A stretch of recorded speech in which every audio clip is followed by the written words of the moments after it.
the New York Freedom Fighter X Space. It's a roundtable that we host Monday evenings at 9 p.m. So if you want to catch the conversation live with New York freedom fighters and friends and invited guests, which particularly what's so special about this space is it's hosted by people who are boots on the ground within their insights and people who said no to the mandates. These are your everyday heroes. And we need your help, fam, to make this space huge because even folks like AOC are looking for podcasts where Trump supporters are speaking. Let's help her find it. But get your cafecito, get your tea. I've got to warm up my coffee, and tell your friends to check us out.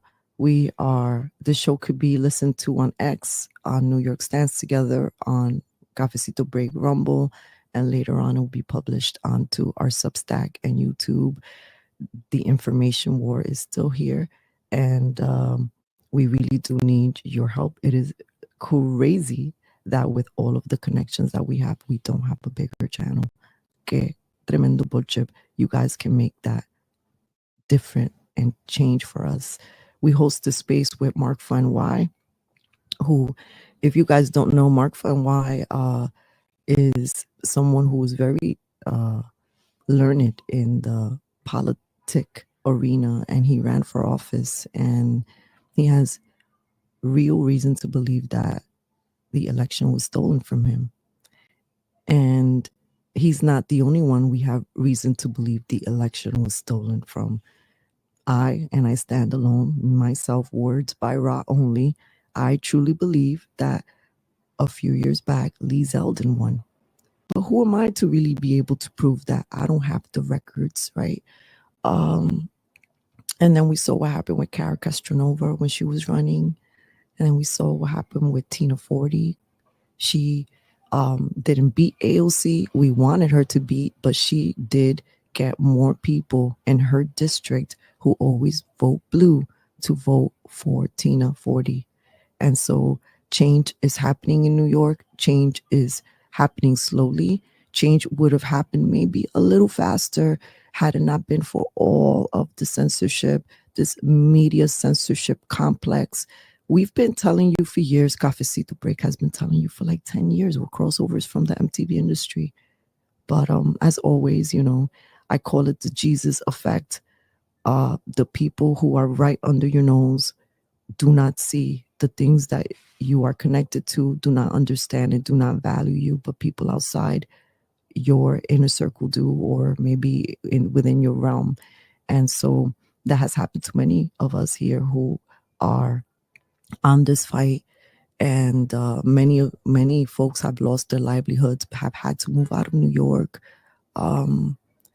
The Perez sisters are still catching up with their lives. I mean, we had a triple hit. We lost our brick and mortar. We couldn't keep it. We were already struggling, so imagine trying to survive during the mandates. And we got excommunicated from our colleagues, and any little contracts we would get to supplement our income pa fuera, and we're canceled because of our politics. People in New York, people who've known us for over a decade, in which we have served specifically our community in New York, our Brooklyn community, specifically the Latino community. So why am I taking time to repeat the story that some of you already know so well? It's that all skin folk ain't kinfolk, mi gente. And that I have found true friends, I have found family, I found people that I love.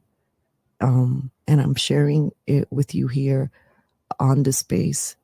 I'm telling you, if I had a little magic wand and I could make everyone's lives easier, I would do it in a heartbeat. And I would definitely start with some of the lions that stood up all around the world in their environments. And some people got arrested simply for wearing a mask. Some people got arrested simply for trying to dine in an environment or going to a museum or movies. Like, you guys, we're right now, it's so crazy to be hearing people talk about fascism and that Trump is a Hitler. And it's like, a lot of us are looking at you guys like, did you miss the last 4 years? Where were you? Because good, intelligent people treated those of us who said no worse than anything I've ever experienced in my whole life. And I'm a strong, I consider myself a strong person. I'm still recovering from all of that. I'm still recovering. And so in this conversation that is the Monday space, the New York Freedom Fighter space, is hosted with Cozy 19, who's also an independent artist. He's a health freedom advocate, and he's a brother. And then you have Marfan Y, and we have contributors to the space that make it just about every time that they can. From the Finest Unfiltered podcast, former NYPD John McCary, Eric Dim. Whenever we can, we get Sal Greco pop in. This particular evening, we had Johnny Montana join us for the first time, and Carla, who popped in too. It's so nice to have her join the space. We also have some new folks, like a woman named Joan, who has been listening in, and we love when she chimes in because we're getting people's perspective. We're getting boots on the ground. Boots on the ground doesn't just mean you're working at a job. Boots on the ground means you got that access, that heartbeat access, like a mom and a dad does with their children. They have that intuition. They know, and we want to hear from you. But why is it a freedom? Or why is it a roundtable? Because especially during today's day, we do need to come in the spirit of peace so that we can listen to one another, because we are having hard conversations. And now that Trump won the election, what's next? You know, we had these weird fires that broke out in New York City and Prospect Park and in New York City and New Jersey. And yeah, there's been some folks that have been, I at least I know of one arrest, but the timing of it was so suspicious. And then all of a sudden you got the messaging from the administration, you know, it's dry outside. It hasn't rained. Well, never in my years of living in New York. And like Mark said, he doesn't recall ever a brush fire in New York City. So open your eyes. Questionable things are happening, and stop letting the media, mi gente, the media is getting in the way of relationships. We saw that happen with Obama. People started breaking up with each other. We started seeing that during 2020. Oh my God, if you didn't take the jab, you're killing my grandmother. You're a threat to society. I mean, people were wishing death upon us, which is a lot worse than I think whatever is happening right now, whatever hysteria is happening with some people who really believe that something terrible is going to happen to them. I mean, unless you committed a crime. But if you're just a regular human being, there should be nothing to be concerned about. But we do, and we cannot skip over 2020 and on. And there's still points in history we can't forget, like 9/11. But we're here. Everybody, take a moment to subscribe to Cafecito Break. Let's start the show.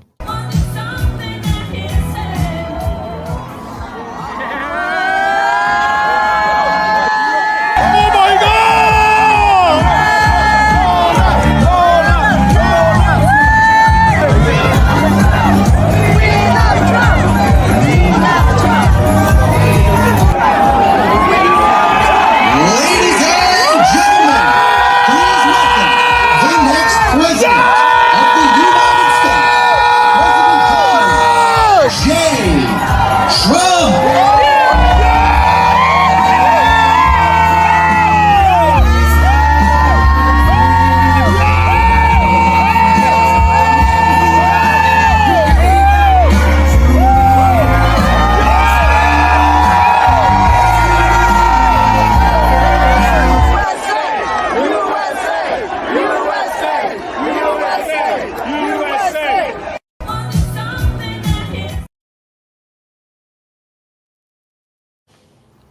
I am so proud of that moment. That was the Bronx when Trump visited the Bronx and the Bronx lit the fire, but the Bronx lit the fire before that day and before they had their Bronx rally. It was years before. We were telling you keep your eyes on the Bronx. Shout out to all the Lions out in the Bronx. Special shout out to Reverend Ruben Diaz and all of the people that support him. He is a man who's a lifelong Democrat who, this is just something that I'd like to share. Right now in the present moment, those of us who maybe live in blue cities or maybe our families are and friends are largely liberal or Democrats, there's a lot of infighting. And I know that depending on where you are and what your relationship is, but our relationship from the Cafecito break standpoint, our livelihoods, our life, our entire profession now has been dedicated to community wellness and relations. So we would be so hypocritical and we're like, F you, we don't want to deal with this other half or other humans who are upset. Like, if you guys want to chat, if you guys want to listen, you're invited to the space again in the spirit of peace and cooperation, of learning and understanding. Doesn't mean that we have to agree. It just means that we're opening up the space so that we can listen to one another. And that's the first thing. A lot of people everywhere have not earned the right to be in a space with anybody else because they don't even know how to contain their emotions long enough to let another person speak. And no matter who you are, how old you are, young or old, that is not a skill set that's going to help you be successful in life or be successful in any kind of relationship. Some of the most successful people that I know don't have emotional meltdowns every single time something goes wrong. I mean, Donald Trump is a great example. They threw so much at him, and many people who just focus on hating him don't even understand how much that man had to withstand and his family. And, they have a lot of money, and there were times that it got dicey. Imagine the regular common folk, us. The Kamala Harris campaign, a lot of the people that were surrounding her, they spent so much time demonizing Trump and they spent less time talking about what Americans have been screaming about. We can't afford our groceries. We're putting our stuff on credit cards. We don't feel safe in our neighborhood, depending on where you are. I don't like the education that's happening in my schools, my kids' school. I don't like that I'm a parent and I feel like I'm losing my rights. What the heck is going on here? So thank you for tuning in. Are you ready to check out the space? All right, mi gente.